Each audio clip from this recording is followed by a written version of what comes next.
Hello, नमस्कार। मैं Deepu. Shyam education पे आपका स्वागत, अभिनंदन। साथियों, हम पशु परिचर के ब पार्ट के बारे में जो महत्वपूर्ण क्वेश्चन श्रृंखला है वो चल रही है। हमने हमारे सिलेबस के अकॉर्डिंग गाय, भैंस, भेड़, बकरी, कुक्कुट पालन से संबंधित जितने भी महत्वपूर्ण प्रश्न बन रहे थे उसके बारे में हमने विस्तृत चर्चा कर ली है। आज हम मिक्स प्रश्न लेके आए हैं, सभी टॉपिकों से रिलेटेड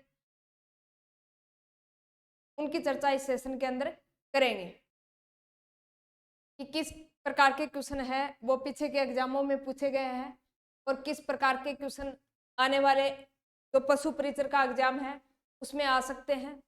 क्योंकि यह पशु परिचर वैकेंसी है, यह 10वीं लेवल पे वैकेंसी है। क्या 10वीं लेवल पे वैकेंसी है? तो ऐसा अनुमान लगाया जा रहा है कि इससे ज़्यादा डिफिकल्ट क्वेश्चन नहीं पूछे जाएंगे। 10वीं के हिसाब से ही क्वेश्चन पूछा जाएगा, यानी 10वीं का जो लेवल है उस हिसाब से क्वेश्चन इसके अंदर पूछे जाने की संभावना है। तो हम चर्चा करेंगे। सबसे पहले कुछ संशोधन हुआ है गवर्नमेंट साइड की तरफ से, यानी जो पंजीकृत नस्लें हैं, पहले कुल 212 पंजीकृत नस्लें थी पशुओं से संबंधित। क्या पशुओं से संबंधित कुल 212 नस्लें पंजीकृत थी। वर्तमान में 8 नस्लें नई जोड़ दी गई है। क्या 8 नस्लें हैं वो नई जोड़ दी गई हैं। अब कुल टोटल पंजीकृत नस्लें हैं वो 220 हो गई। क्या पहले 212 थी, वर्तमान में 220 हो गई है कुल पंजीकृत नस्लें। कुल रजिस्टर्ड नस्ल कितनी हो गई? 220। तो सबसे पहले अपन वो देख लेते हैं कि कितनी नस्लें अब वर्तमान में हो चुकी। तो बात करें, यानी पहले कुल कितनी थी? 212। पहले 212 थी, वर्तमान में कितनी हो गई? 220। अपडेट आंकड़ा है, पूछा जा सकता है क्योंकि 2024 के नए आंकड़े हैं। पहले पंजीकृत कितने थे? 212 नस्लें थी। पहले 212 पंजीकृत नस्लें थी, वर्तमान में 8 नई नस्लें जोड़ दी गई हैं। कुल नस्लें कितनी हो गई? 220, यानी लेटेस्ट आंकड़ा है। आपको अच्छे तरीके से याद होना चाहिए, क्वेश्चन यहाँ से पक्का आएगा, क्वेश्चन आपका गलत नहीं होना चाहिए। तो बात करें गाय की, तो गाय में कितनी है? अब कुल 53 नस्लें हो गई। क्या गाय में कुल रजिस्टर्ड नस्लें 53 हो गई है। भैंस की बात करें तो पहले 19 थी, अब कितनी हो गई है? 20।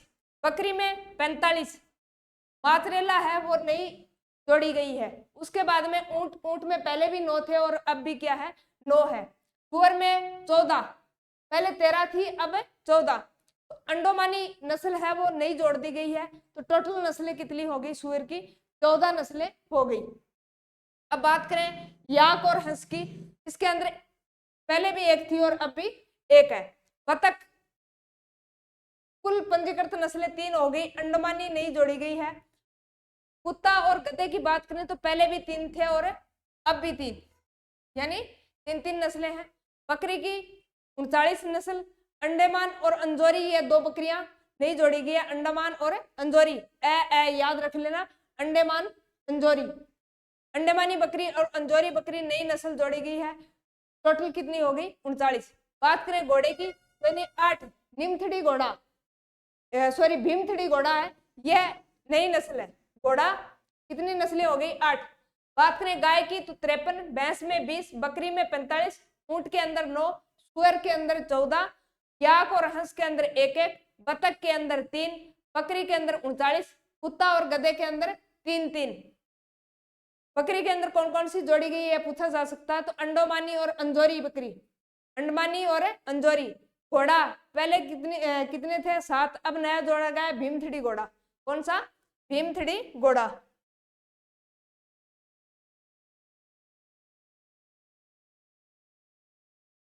भीमथड़ी घोड़ा। अब अपना क्वेश्चन स्टार्ट करते हैं। सबसे पहले अपनी स्क्रीन पे क्वेश्चन, मिल्क क्वीन के नाम से प्रसिद्ध बकरी की नस्ल है, यानी जिसको मिल्क चैंपियन के नाम से जानते हैं, ऐसी कौन सी बकरी की नस्ल है उसको मिल्क ऑफ चैंपियन के नाम से जानते हैं। बात करें बकरियों की नस्ल की, तो अपने एक बकरी पड़ी थी सानेन बकरी। क्या? सानेन बकरी, तो इसका उत्पत्ति स्थल है वो स्विट्जरलैंड को माना जाता है। क्या? सानेन बकरी का उत्पत्ति स्थल है वो स्विट्जरलैंड को माना जाता है। यह क्या है? सींग रहित बकरी है। क्या? सींग रहित बकरी है। नर व मादा दोनों के अंदर क्या पाई जाती है? दाढ़ी पाई जाती है। क्या? नर व मादा दोनों के अंदर दाढ़ी पाई जाती है। इनको मिल्क ऑफ चैंपियन के नाम से भी जानते हैं, मिल्क ऑफ क्वीन के नाम से भी जानते हैं। कौन सी बकरी? सानेन बकरी। तो सानेन बकरी, मिल्क ऑफ चैंपियन।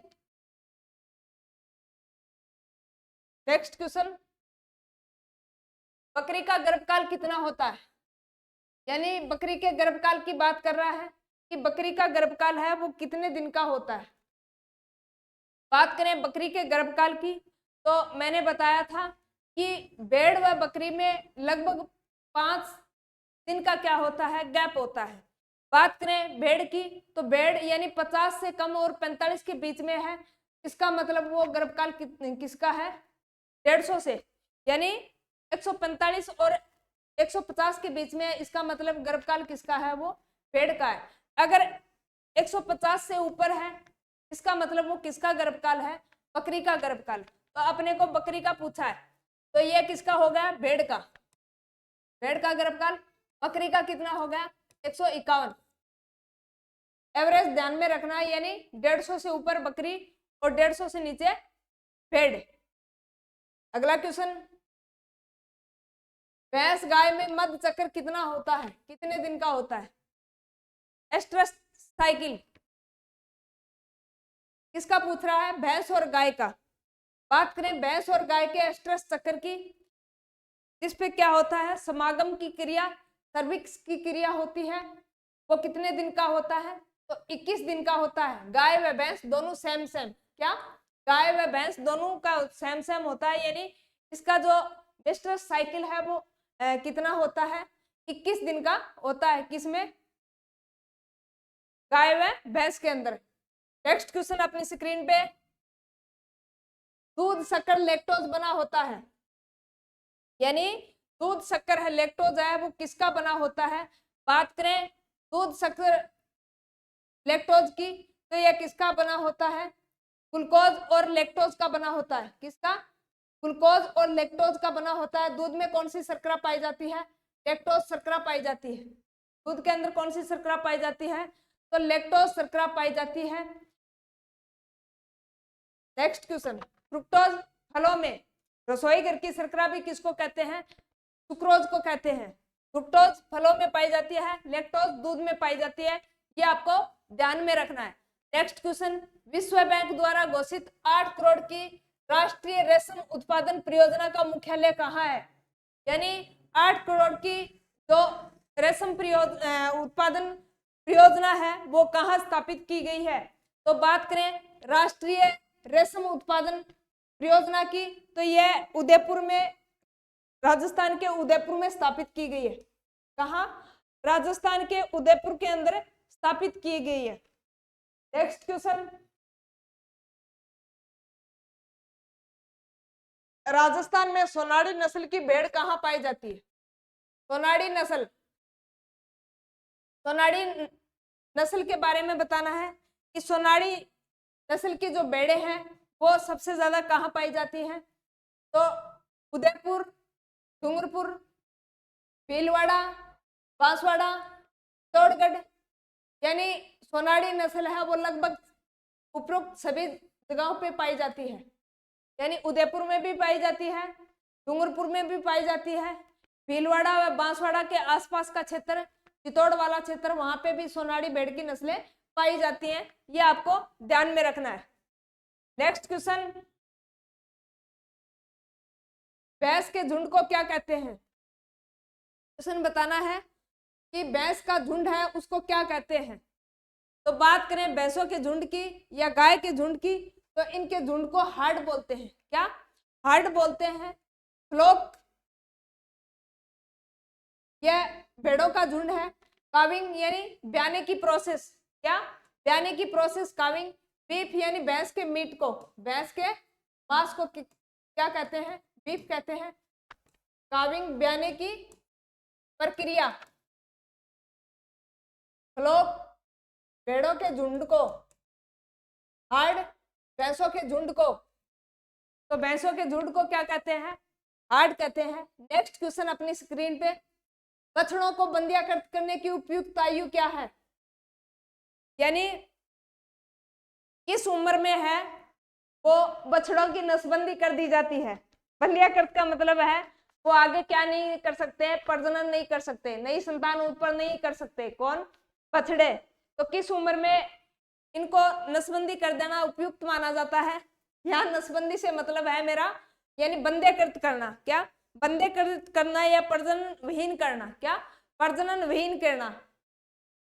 जिस प्रकार यानी मानव प्रजाति के अंदर नसबंदी करवाई जाती है, उसी प्रकार यानी जो बछड़े होते हैं उसके अंदर इनको बंध्याकृत कर दिया जाता है। बंध्याकृत का मतलब यानी आगे वो प्रजनन नहीं कर सकते, आगे नई पीढ़ी तैयार नहीं कर सकते, यानी जो गाय है बछड़ों की वो पॉपुलेशन नहीं बढ़ा सकते। तो इसकी उपयुक्त आयु कौन सी मानी जाती है, तो बात करें उपयुक्त आयु की, 2 साल करो की उपयुक्त आयु है वो 2 वर्ष मानी जाती है। क्या उपयुक्त आयु 2 वर्ष या 2 साल मानी जाती है, किसकी, बछड़ों को बंध्याकृत करने की उपयुक्त आयु।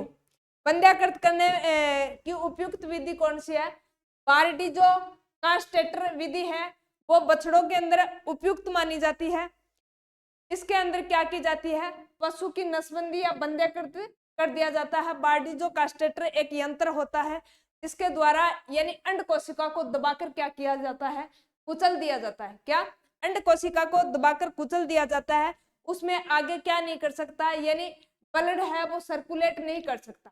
क्या ब्लड है वो सर्कुलेट नहीं कर सकता, तो यानी वीर्य है वो आगे नहीं जा पाता और धीरे धीरे क्या हो जाता है, यानी जैसे जैसे 10-12 दिन निकलते हैं तो वो क्या हो जाता है, सूख जाता है। क्या तो अंडकोश है वो क्या हो जाता है, सूख जाता है। तो बारडी जो कास्टेटर यंत्र की उपयुक्त विधि मानी जाती है, किसके लिए, बंध्याकृत करने के लिए। नेक्स्ट क्वेश्चन, खेल या लड़ाई के लिए मुर्गियां की कौन सी नस्ल प्रसिद्ध है, मुर्गों की, यानी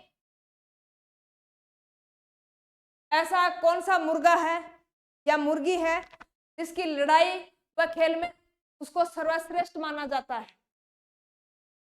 तो हमने मुर्गों की नस्ल पढ़ी थी, उस समय भी मैंने बताया था। फिर अपने मुर्गों की जो कुक्कुट पालन से संबंधित है उससे क्वेश्चन किया, उस टाइम भी मैंने बताया था कि एक असील नस्ल है जो कहाँ पाई जाती है, सोमालिया के आसपास पाई जाती है। वैसे इनकी बात करें यानी यह असील नस्ल है, यह सबसे लड़ाकू नस्ल मानी जाती है। क्या असील नस्ल है, यह सबसे लड़ाकू नस्ल मानी जाती है। बात करें भारत की, तो भारत में यह यूपी और आंध्र प्रदेश राजस्थान में सबसे ज्यादा मिलती है। भारत के अंदर कहाँ मिलती है, यूपी आंध्र प्रदेश राजस्थान में सबसे ज्यादा मिलती है। कौन सी, असील नस्लें जो लड़ाई के लिए क्या है सबसे ज्यादा फेमस है, असील नस्ल। बात करें कड़कनाथ की, तो कड़कनाथ नाथों के नाथ झाबुआ मध्य प्रदेश में कहाँ मिलती है, ये झाबुआ एमपी के अंदर मिलती है। इसकी विशेषता यानी ये क्या है, इसका मांस भी काला होता है, पंख भी काली होती है, त्वचा भी काली होती है, यानी ये पूर्ण रूप से क्या है, काले रंग की नस्ल है। वैसे इसका मीट है वो सबसे ज्यादा महंगा माना जाता है। सबसे ज्यादा मांस महंगा किसका माना जाता है, कड़कनाथ, नाथों के नाथ, यानी नाथ क्या है सबसे महंगे हैं। क्या नाथ का मीट है, मांस है वो सबसे महंगा माना जाता है। ये झाबुआ मंदसौर एमपी के आसपास सबसे ज्यादा मिलती है कड़कनाथ। वनराज भी एक मुर्गे की नस्ल है। ग्राम प्रिया ये गांव के अंदर पाली जाती है सबसे ज्यादा। क्या? वनराज ये प्राचीन नस्ल है, सबसे प्राचीन नस्ल मानी जाती है। ग्राम प्रिय यह गांव के अंदर आज भी पाली जाती है। गांव की नस्ल, गांव की नस्ल के नाम से जानते हैं ग्राम प्रिय नस्ल को। यह सारी की सारी क्या है? मुर्गे की नस्ल है। खेल व लड़ाई के लिए फेमस है असील। तो कहाँ मिलती है? यूपी, आंध्र प्रदेश, राजस्थान के अंदर। बात करें कड़कनाथ की तो झाबुआ मध्य प्रदेश के अंदर। सर्वाधिक महंगा मीट ग्राम प्रिय ये गांव के अंदर सबसे ज्यादा संख्या में पाली जाती है। वन राजा की बात करें तो यह प्राचीन नस्ल मानी जाती है। नेक्स्ट क्वेश्चन, मांस देने वाली मुर्गी को किस नाम से जाना जाता है? यानी जो मांस देती है उस मुर्गी को किस नाम से जानते हैं? यह कुक्कुट पालन से संबंधित कुछ शब्दावलियां हैं, वो अपने को ध्यान में होना चाहिए। पहले भी हम कई बार पढ़ चुके हैं। बात करें ब्रॉयलर की तो ब्रॉयलर क्या होता है? ब्रॉयलर की बात करें तो ये क्या है? यानी मांस देने वाली नस्ल है। क्या? ब्रॉयलर मांस उत्पादन करने वाली नस्ल ब्रॉयलर, मांस देने वाली नस्ल। मांस उत्पादन करने वाली नस्ल कौन सी है? ब्रॉयलर नस्ल है। उसके बाद में बात करें लेयर्स की तो लेयर्स यानी किसका लेयर्स? अंडे का लेयर्स किसका बना होता है? कैल्शियम कार्बोनेट का। इसके अंदर प्रोटीन कितनी होती है? 16 से 22%। तो लेयर्स ये क्या है? अंडा उत्पादन, अंडा उत्पादन। यह क्या है? मांस उत्पादन। मुर्गी के मांस को क्या कहते हैं? चिकन कहते हैं। मुर्गी के मांस को क्या कहते हैं? चिकन कहते हैं। ब्रीडिंग यानी उसके रहन सहन, ब्रीडिंग के बाद में रीडिंग होता है, रीडिंग के बाद में ग्रोथ मैनेजमेंट होता है। मैंने बताया था क्या? ब्रीडिंग के बाद में यानी 1 से 4 दिन तक के जो चूजे होते हैं वो ब्रीडिंग में रखे जाते हैं। उसके बाद में यानी 4 से 8 वीक तक के बच्चे हैं, चूजे हैं, वो किस में रखे जाते हैं? रियरिंग में रखे जाते हैं। उसके बाद में ग्रोथ मैनेजमेंट किया जाता है, उसको किस प्रकार आहार खिलाना है, किस प्रकार उसका प्रबंधन करना है। तो ग्रोथ मैनेजमेंट, ब्रीडिंग, रियरिंग और ग्रोथ मैनेजमेंट ये किससे संबंधित शब्दावली है? कुक्कुट पालन से संबंधित शब्दावली है। ये आपको ध्यान में रखना। ब्रीडिंग 1 से 4 वीक, 1 से 4 वीक। उसके बाद में रियरिंग 1 से 8 वीक, 4 से 8 वीक। और उसके बाद में ग्रोथ मैनेजमेंट होता है। ये आपको ध्यान में रखना है। नेक्स्ट क्वेश्चन, निम्नलिखित में से कौन सी बीमारी सबसे खतरनाक होती है? यानी पशुओं के अंदर कौन सी बीमारी है तो सबसे ज्यादा खतरनाक होती है? हमने पढ़ा था कौन सा? फुट एंड माउथ डिजीज, जिसको खुरपक्का व मुंह पक्का बोलते हैं। क्या? जिसको खुरपक्का व मुंह पक्का बोलते हैं। ये क्या है? एक विषाणु जनित रोग है। क्या? एक विषाणु जनित रोग है। उसके बाद में चेचक, बात करें चेचक की तो यह गाय भैंसों के अंदर मुख्यतः विषाणु से होता है। किससे होता है? विषाणु से होता है। गलघोटू यानी गला घोट रोग बोलते हैं, जिसके अंदर घुटन होती है, श्वास लेने में तकलीफ होती है पशु को। गलघोटू रोग की बात करें तो यह जीवाणु जनित रोग माना जाता है। जीवाणु जनित,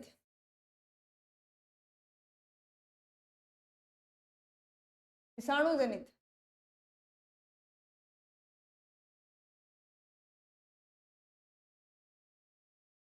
उपयुक्त सभी, यह सारी की सारी बीमारी है वो पशुओं के अंदर खतरनाक मानी जाती है। नेक्स्ट क्वेश्चन, कार्बनिक अम्लों का प्रयोग क्यों किया जाता है? यानी पशुओं के अंदर कार्बनिक जो एसिड है उसका उपयोग किया जाता है, कार्बनिक अम्लों का प्रयोग किया जाता है। वो क्यों किया जाता है? जब अपने किसी भी प्रकार का घाव होता है या चोट लगती है तो किससे डॉक्टर क्या लगाता है? पोविडिन लगाता है, टिंचर आयोडीन लगाता है। पोविडिन क्या करती है? घाव को भरती है। क्या? पोविडिन क्या करती है? घाव को भरती है। वैसे ही पशुओं के अंदर क्या किया जाता है? यानी कार्बनिक अम्लों से क्या किया जाता है? पशुओं के घाव भरे जाते हैं। क्या? पशुओं के घाव भरे जाते हैं किससे? कार्बनिक अम्लों से। तो कार्बनिक अम्लों से क्या की जाती है? पशुओं के घाव को साफ किया जाता है। क्या? पशुओं के घाव को साफ किया जाता है। किससे? कार्बनिक अम्लों से। जिसे टिंचर, आयोडीन, पोविडीन मानव में होती है, उसी प्रकार मुर्गी का जंतु वैज्ञानिक नाम। बात करें मुर्गी के जंतु वैज्ञानिक का नाम का, तो मैंने बताया था कि मुर्गी है वो क्या है? गैलचिडी कुल की प्राणी है। क्या? मुर्गी है वो गैलचिडी कुल से आती है। बात करें इसकी, तो इसका जो वैज्ञानिक नाम है वो गैलस डोमेस्टिका कहा जाता है। क्या? के वैज्ञानिक नाम बोल दो, साइंटिफिक नाम नेम बोल दो, जूलॉजिकल नेम बोल दो, जाति नाम बोल दो, एक ही बात है। तो क्या नाम बताओगे आप? गैलस डोमेस्टिक्स। क्या? गैलस डोमेस्टिक्स। बात करें कुल की, तो गैलचिडी कुल से आती है। क्या? गैलस भी नाम आ जाए तो आपको क्या टिक करना है? गैलस ही करना है। गैलस डोमेस्टिका आ जाए तो गैलस डोमेस्टिका। अगर शॉर्ट में देगा तो वो क्या नाम देगा आपको? गैलस नाम देगा। क्या नाम देगा? गैलस नाम देगा। आप क्वेश्चन को ध्यान पूर्वक पढ़ेंगे, उसके बाद में एक एक ऑप्शन को ध्यान पूर्वक पढ़ेंगे, उसके बाद में आपको क्वेश्चन करना है। अगर सिर्फ आपको गैलस नाम देता है तो भी आपको गैलस करना है। पूरा नाम देता है गैलस डोमेस्टिक्स तो कोई दिक्कत नहीं है। साइंटिफिक नाम से आ जाओ, जूलॉजिकल नेम से आ जाओ, वैज्ञानिक नाम से आ जाओ, यानी जाति नाम से आ जाओ, तो क्या होगा?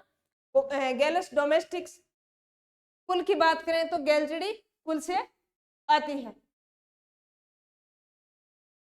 कुड़क मैंने बताया था, यानी मुर्गी 8-10 अंडे देने के बाद में अंडा देना बंद कर देती है, उसको क्या कहते हैं? कुड़क कहते हैं। क्या?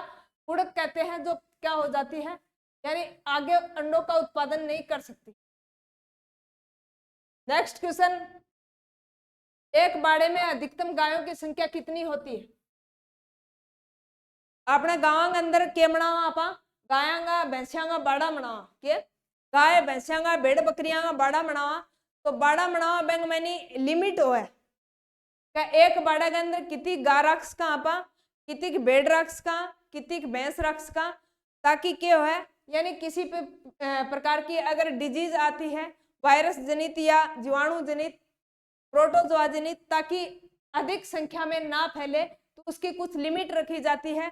पशुओं का अच्छा प्रबंधन हो सके, पशुओं की अच्छे तरीके से देखभाल हो सके, अच्छा पानी मिल सके, अच्छा भोजन मिल सके, पशु को अच्छा आहार मिल सके, अच्छा प्रकाश मिल सके, इसके लिए उसकी लिमिट रखी जाती है। तो गाय, एक बाड़े में कितनी गाय रखी जा सकती है? बाड़े का मतलब यानी एक जगह होती है जो क्या होती है, यानी कई दूर में दीवार निकाल दी जाती है या फिर बाढ़ कर दी जाती है, जिससे पशु क्या नहीं जा सकता? बाहर नहीं जा सकता। तो एक बाड़े में 50 गायें रखी जा सकती, अधिकतम कितनी? एक बाड़े में अधिकतम कितनी गायों को रखा जा सकता है? तो एक बाड़े के अंदर अधिकतम 50 गायों को रखा जा सकता है। यह आपको ध्यान में रखना है। नेक्स्ट क्वेश्चन, बड़ी जो कैस्टेटर यंत्र किस काम में लेते हैं? मैंने ये बताया था।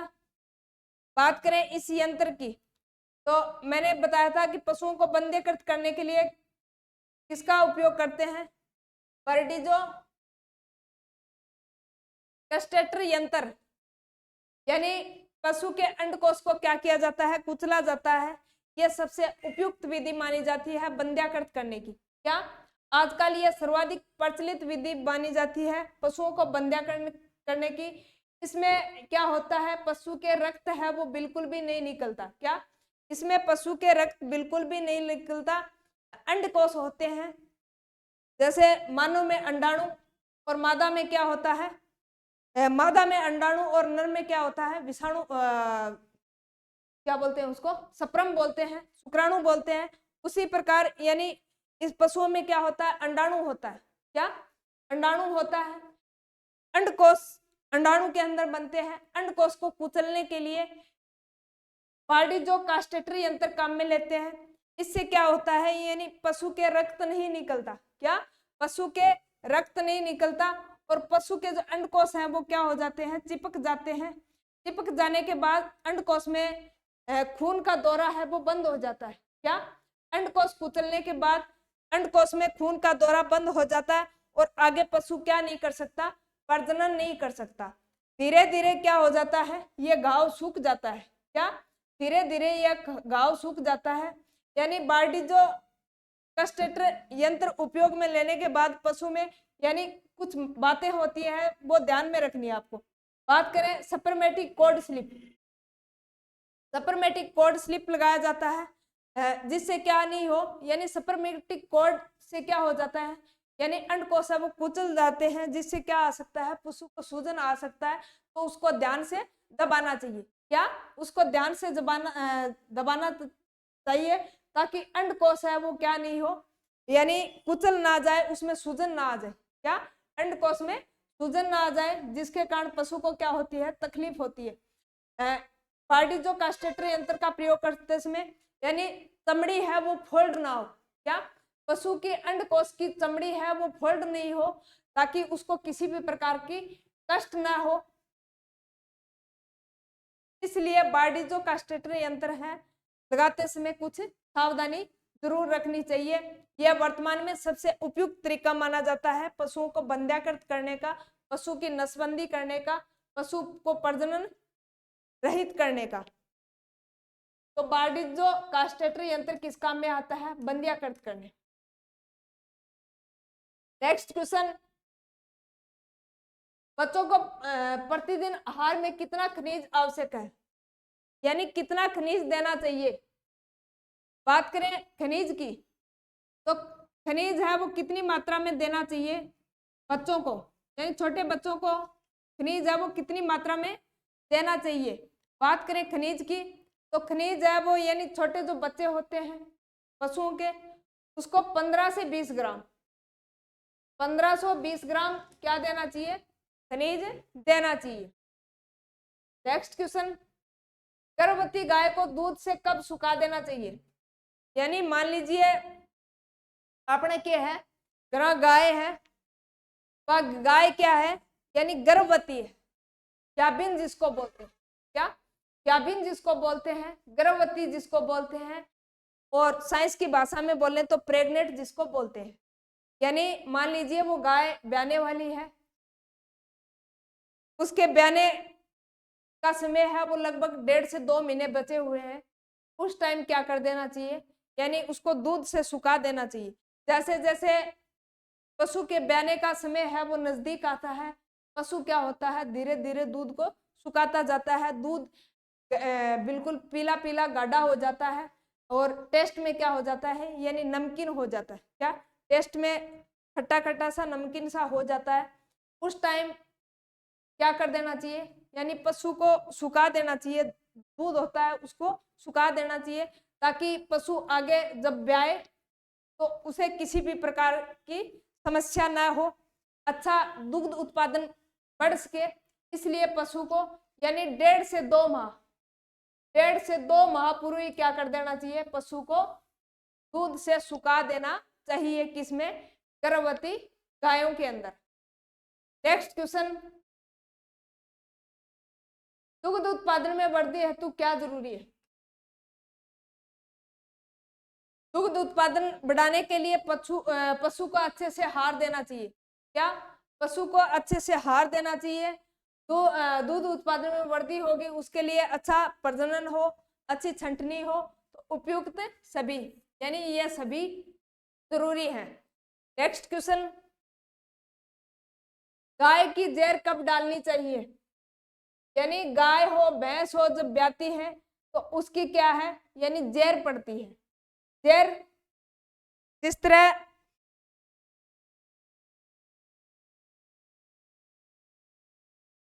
मानव के अंदर यानी जब बच्चा पैदा होता है उसके अंदर क्या होती है, एक ट्यूब होती है, उसको बोलते हैं प्लेसेंटा, क्या जिसको साइंस की बात में भाषा में प्लेसेंटा बोलते हैं, यानी जिससे क्या मिलता है, बच्चे को पोषण मिलता है।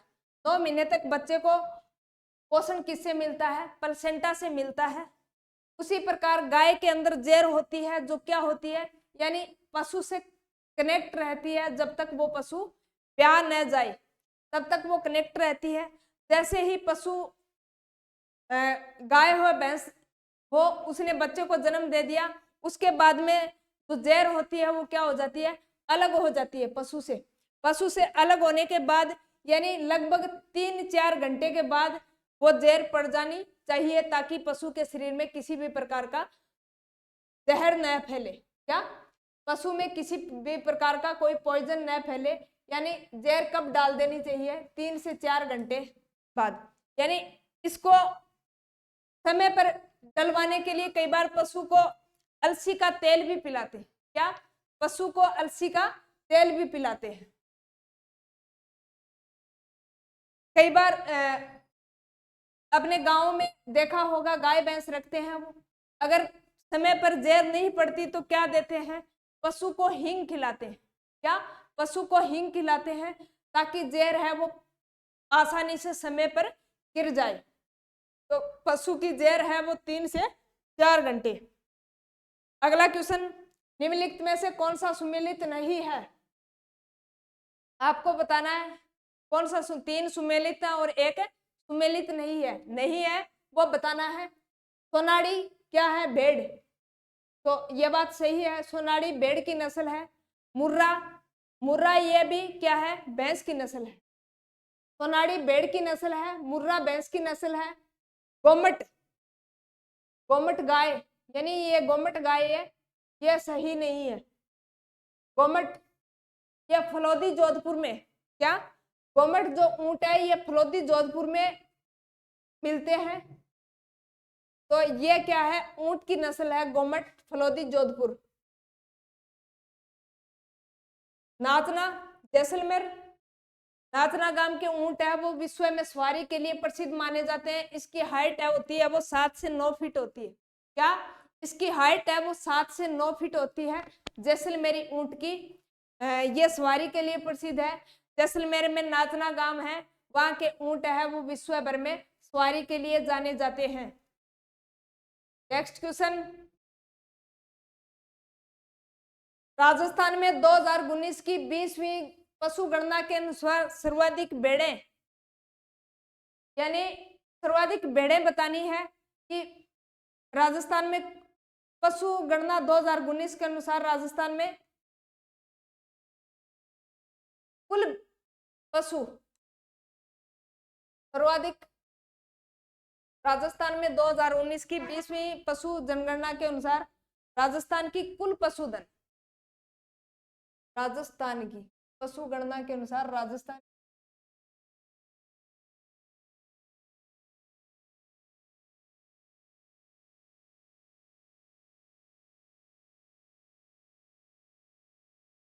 राजस्थान की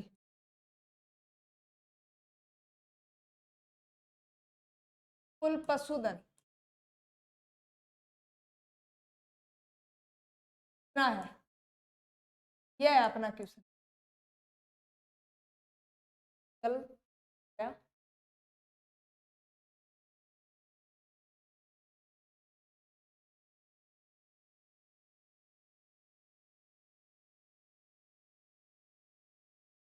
राजस्थान में 2019 की 20वीं पशु जनगणना के अनुसार राजस्थान में कुल पशुधन बताना है कि कुल कितने पशुधन राजस्थान के अंदर 20वीं पशु जनगणना में है।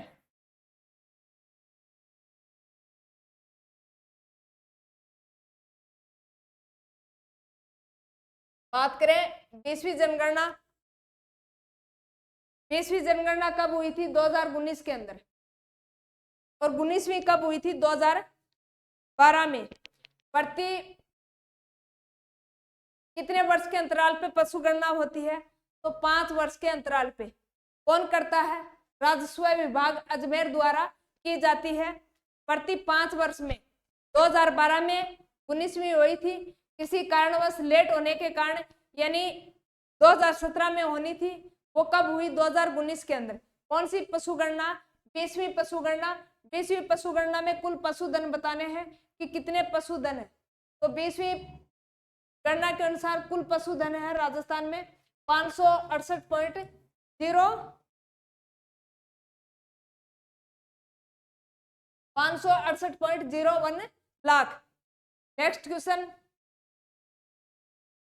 राजस्थान के किस क्षेत्र में अंजन, मूरत, टिम्बर, हब्बल जैसी पौष्टिक घास कहाँ पाई जाती है? अपने को, यानी ये घासों के नाम है, अंजन है, मूरत है, चिब्बर है, खब्बल है, ये पौष्टिक घास है। ये कहाँ पाई जाती है राजस्थान में? ये अपन को बताना है। बात करें इन घासों की, चाहे वो अंजन हो, मूर्त हो, चिंबर हो, खाबल हो, ये सारी की सारी घासें हैं वो उत्तरी पूर्वी राजस्थान में पाई जाती है। क्या? उत्तरी पूर्वी राजस्थान के अंदर पाई जाती है। कौन सी? अंजन, मूर्त और चिंबर, ये सारी की सारी घासें हैं वो कहाँ पाई जाती है? उत्तरी पूर्वी राजस्थान के अंदर। उत्तरी पूर्वी का मतलब यानी अलवर, भरतपुर, धौलपुर, ये वाले जो जिले हैं वहां पे सबसे ज्यादा पाई जाती है। नेक्स्ट क्वेश्चन, राजस्थान में बेहतरीन ऊन का उत्पादन किस नस्ल द्वारा किया जाता है? बेहतरीन ऊन, चोखी ऊन। बेहतरीन को अपने ग्रामीण भाषा में क्या बोला आपा? चोखी। क्या बोला? बेहतरीन ने सबसे बढ़िया बन के बोला चोखी है। के चोखी है। चोखी का मतलब चोकला भेड़, यानी चोकला भेड़, शेखावाटी की भेड़ है चोकला, उसकी ऊन है वो बेहतरीन मानी जाती है। क्या? चोकला ऊन, चोकला भेड़ की ऊन है वो बेहतरीन, यानी चोखी, चोखी से चोकला, शेखावाटी क्षेत्र की भेड़ है, बेहतरीन ऊन मानी जाती है। नेक्स्ट क्वेश्चन, राजस्थान राज्य डेयरी विकास निगम को राजस्थान सहकारी डेयरी फेडरेशन में कब स्थानांतरित किया गया? क्वेश्चन क्या पूछ रहा है? राजस्थान में डेयरी विकास निगम को राजस्थान सहकारी डेयरी फेडरेशन में कब शामिल किया गया? क्वेश्चन हमारा ये है। बात करें डेयरी की, तो डेयरी की स्थापना 1975 में हुई थी। क्या? डेयरी की स्थापना है वो 1975 के अंदर हुई थी। लेकिन यह पूछ रहा है कि राज्य डेयरी विकास है को राजस्थान सहकारी में कब सम्मिलित किया गया, स्थानांतरित किया गया, ट्रांसफर किया गया?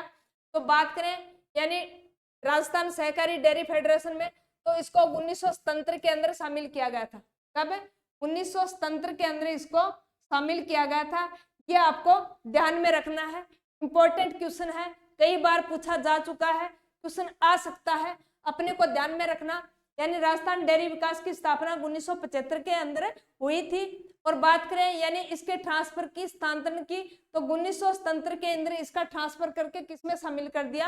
राजस्थान सहकारी डेयरी फेडरेशन के अंदर शामिल कर दिया। ये आपको ध्यान में रखना है। नेक्स्ट क्वेश्चन, राजस्थान के किस जिले में कैमल मिल्क डेयरी स्थापित की गई है?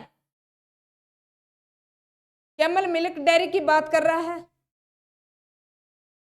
जहां पे ऊंट महोत्सव मनाया जाता है, जहां पे ऊंट का प्रजनन केंद्र है जोड़बीड़ बीकानेर में, वहां पे ही कैमल मिल्क डेयरी स्थापित की गई है। तो कैमल मिल्क डेयरी कहाँ की गई है? स्थापित बीकानेर के अंदर। कहाँ? बीकानेर के अंदर इसको स्थापित किया गया है। ऊंट महोत्सव बीकानेर में मनाया जाता है। बीकानेरी ऊंट क्या है? यानी इसकी हाइट है वो सबसे ज्यादा होती है। क्या? बीकानेरी ऊंट की हाइट है वो 10 से 12 फीट होती है।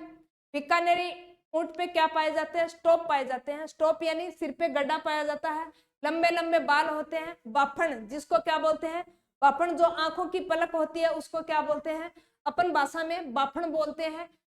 कानों पे बाल होते हैं उसको क्या बोलते हैं? जीफ्रा। तो जीफ्रा ऊंट बोल दो, बाफन लंबी वाला ऊंट बोल दो, या स्टॉप यानी गड्ढे वाला ऊंट बोल दो। ये सारी की सारी कौन से ऊंट की विशेषता है? बीकानेरी ऊंट की। तो यानी मिल्क कैमल डेयरी है वो भी बीकानेर में स्थापित की गई है। ऊंट महोत्सव वो भी बीकानेर में मनाया जाता है जनवरी माह में। कब? जनवरी माह में आयोजित किया जाता है। बात करें यानी ऊंट पालक देवता बाबूजी को माना जाता है।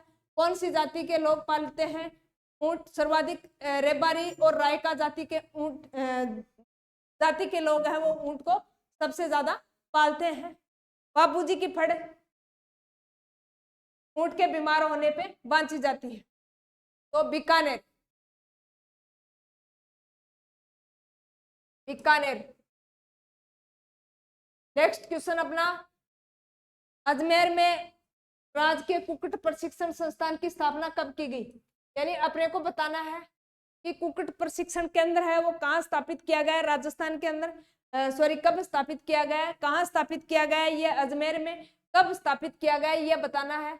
तो बात करें राजकीय कुक्कुट प्रशिक्षण संस्थान की, जो अजमेर में स्थापित किया गया है वो कब स्थापित किया गया? 1978 के अंदर।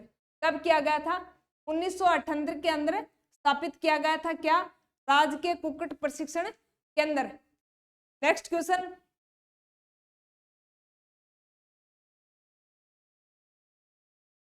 खुरदरी ऊन वाली भेड़ की नस्ल है, यानी ऐसी कौन सी भेड़ की नस्ल है जिसकी ऊन खुरदरी मानी जाती है। खुरदरी का मतलब यानी धूल से युक्त होती है, क्या धूल से युक्त होती है। खुरदरी होती है, कोमल नहीं होती, क्या कोमल नहीं होती, क्या होती है खुरदरी होती है, चिकनी नहीं होती। खुरदरी ऊन वाली भेड़, बीकानेरी भेड़। नेक्स्ट क्वेश्चन, गाय के दूध में पानी कितना होता है। बात करें दूध में पानी की, तो बकरी के दूध में सबसे ज्यादा पानी होता है, क्या बकरी के दूध में सबसे ज्यादा पानी होता है। गाय की बात करें तो गाय में लगभग 80-82 के लगभग क्या होता है, पानी होता है। सबसे ज्यादा पूछे तो बकरी के दूध में पानी होता है, गाय के दूध में पानी पूछे तो 80.2%।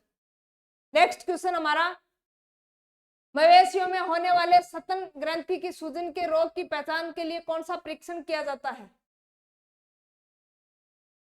यानी अपने को बताना है कि मवेशियों में क्या होता है, यानी स्तन ग्रंथियों के अंदर एक रोग होता है, क्या मवेशियों में स्तन ग्रंथियों के अंदर एक रोग होता है। उस रोग की पहचान करने के लिए, क्या उस रोग की पहचान करने के लिए कौन सा टेस्ट किया जाता है, यह पूछ रहा है।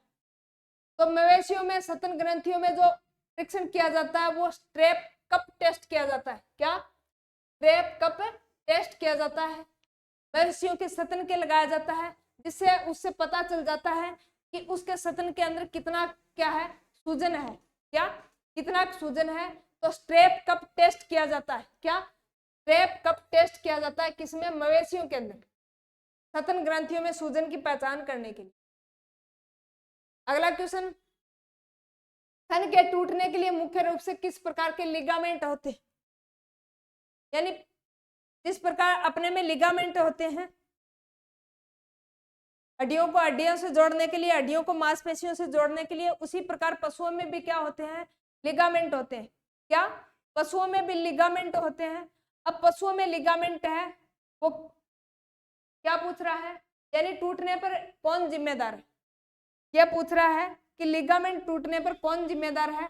तो बात करें यानी जो लिगामेंट टूटते हैं, क्या लिगामेंट टूटते हैं, उसके लिए एक मेंडियन पेंशन, क्या मेंडियन पेंशन एक लिगामेंट होता है, तो क्या होता है, यानी यह थन के टूटने के लिए जिम्मेदार होता है, मेंडियन पेंशन। नेक्स्ट क्वेश्चन, एक बकरी 15 जनवरी को ऋतुकाल में आती है, तो वह दोबारा ऋतुकाल में कब आएगी। यानी अपने को क्वेश्चन पूछ रहा है कि एक कोई बकरी है, बकरी में ऋतुकाल यानी का किसके लिए तैयार है, सर्विक्स, या फिर बात करें यानी सेक्सुअल कांटेक्ट करने के लिए क्या है, तैयार है। तो यानी यह कह रहा है कि एक बकरी 15 जनवरी को क्या है, सेक्सुअल कांटेक्ट करने के लिए तैयार है। उसके बाद यह कितने समय अंतराल बाद यह वापस उसी काल में आएगी, मध्य चक्र काल में। तो बात करें यानी बकरी लगभग 20 दिन के बाद आती है। तो 15 जनवरी में आप लगभग कितने दिन जोड़ दो, 20 दिन जोड़ दो, तो यानी कितने 11 ज्यादा हो जाएंगे, 11 फरवरी 30 भी ज्यादा हो जाएगा, यानी यह लगभग 1.5 महीना हो गया, यह भी ज्यादा हो गया। तो इसका मतलब यानी अपने को 20 दिन के करीबन करना है। तो 4 फरवरी क्या अगला समय उसका क्या होगा, 4 फरवरी होगा। नेक्स्ट क्वेश्चन, बंध्याकरण करने की उत्तम विधि है।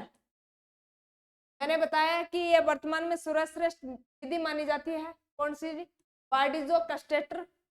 अंडकोश को क्या किया जाता है, खिलाया जाता है। ग्रामीण विधि, पशुआन के करता पटकता, क्या पशुआन पटकता, उंगा ऊपर के लगाया जाता, यानी गर्म करके किसी धातु से उसको डामा जाता था ग्रामीण विधि द्वारा। सींग रोदन की उपयुक्त विधि है सींग रोदन, यानी सींगों का रोदन किया जाता है कम उम्र में। उसके लिए कौन सी विधि, यानी जब बछड़ा छोटा होता है उसका सींग रोदन किया जाता है, यानी जन्म से 10-15 दिन के बाद में ही सींग रोदन करते हैं ताकि पशु के सींग ताकि पशु के सींग ना आए, उसके लिए उपयुक्त विधि है। उस विधि की बात करें तो यानी यह विधि है वो कौन सी विधि है, इलेस्टेटर विधि। कौन सी, इलेस्टेटर विधि है, वो सींग रोदन के लिए उपयुक्त विधि मानी जाती है। नेक्स्ट क्वेश्चन, गाय को ब्याने से पहले 300 ग्राम क्या पिलाना चाहिए। मैंने बताया था यानी गाय है वो अच्छे तरीके से, यानी उसको ज्यादा प्रॉब्लम ना हो प्रसव क्रिया में, तो उसको क्या किया जाता है, यानी अलसी खिलाई जाती, अलसी का तेल पिलाया जाता है। कितना, 300 ग्राम के करीबन अलसी का तेल पिलाया जाता है गाय के ब्याने में। कितना, यानी 300 ग्राम किसका तेल, अलसी का तेल पिलाया जाता है। किसका तेल पिलाया जाता है, अलसी का तेल पिलाया जाता है। किसको, गाय को। नेक्स्ट क्वेश्चन,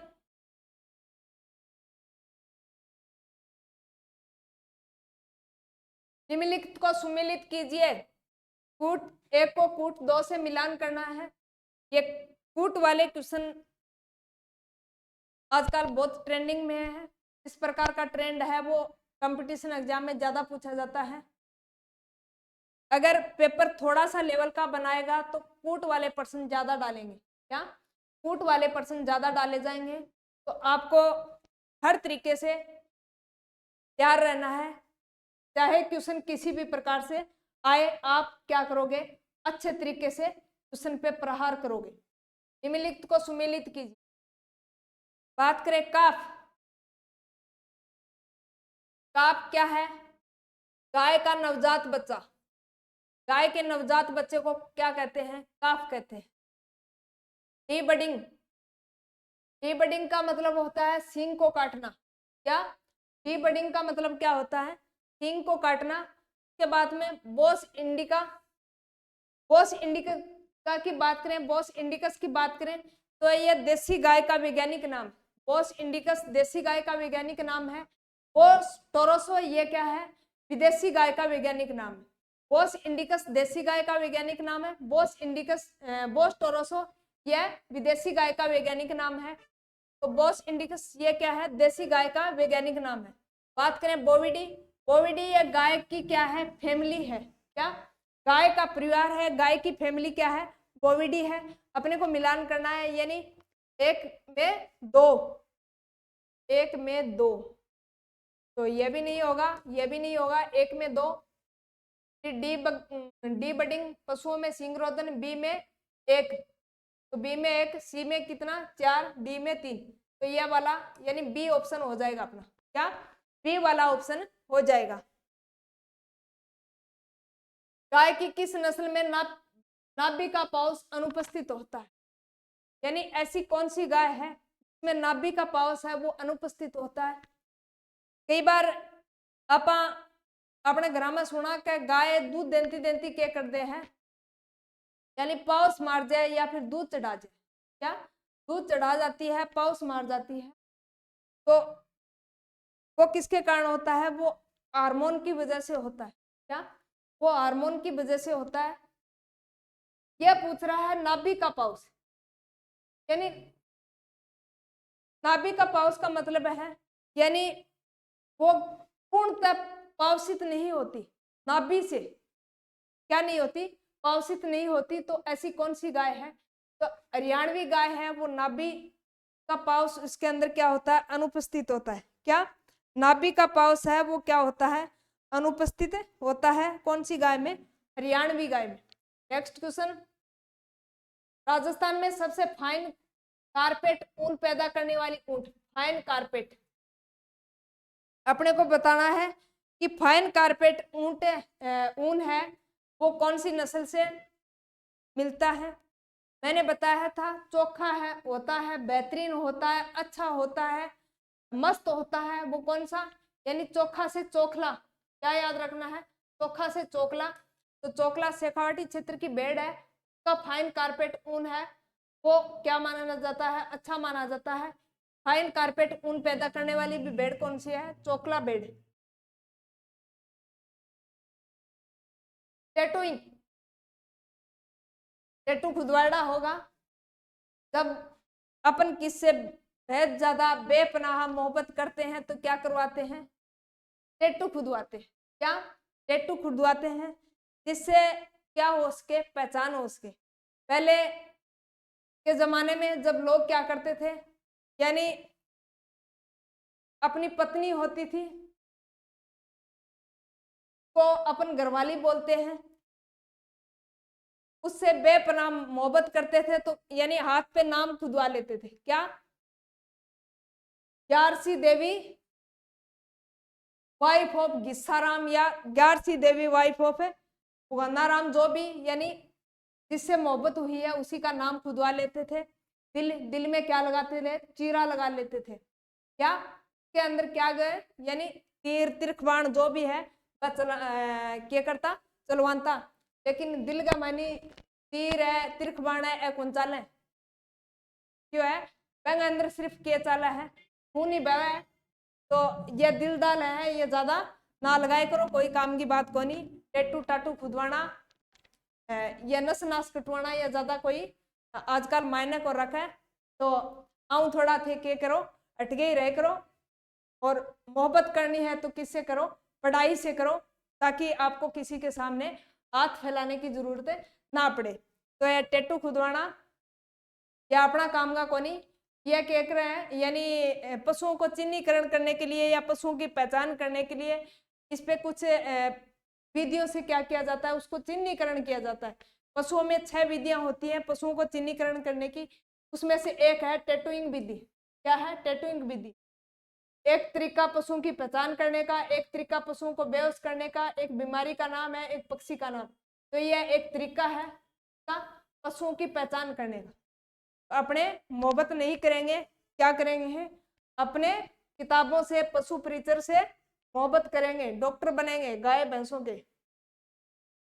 भारत में बकरी की बड़ी व मैजेस्टिक नस्ल, बड़ा आकार मैंने बताया था जमुनापुरी। जमुनापुरी में 5 नाम, सबसे बड़ा नाम जमुनापुरी। मैजिक नस्ल भी बोलते हैं, बड़ी नस्ल भी बोलते हैं। तो कौन सी है, जमुनापुरी। कौन सी, जमुनापुरी नस्ल। नेक्स्ट क्वेश्चन, इफर को कहा जाता है नर युवा बैल, वयस्क मवेशी, पहले प्रसव से पहले युवा मादा मवेशी।